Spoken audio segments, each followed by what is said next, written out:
Hi everybody, and welcome back to the HardReset.Info channel. Today I'm going to tell you how to fix the low volume in your HUAWEI MatePad 12X. At first, unlock your tablet, and when it's unlocked, at first go to the settings. Now go to the sound and vibration. The first thing we're gonna check is the adjusting the volume level. Here, make sure that the sound is checked, because here, as you can see, when it's silent, you have 0 volume for notifications.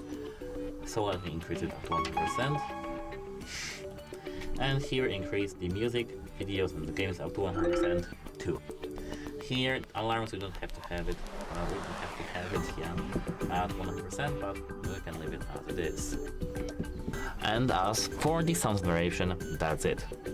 Here, with the head do not disturb, as you can see, you don't have to go everywhere else. Make sure that this is disabled. When we have the not disturb enabled, we want hear notifications or just receive notifications, have it disabled, and disable this schedule, disable everything that comes with the not disturb.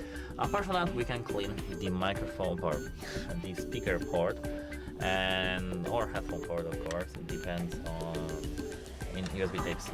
It depends on the thing and the sound output that you're using. For me, it's just speakers. But have a brush. Just take yourself a brush like this one, for example.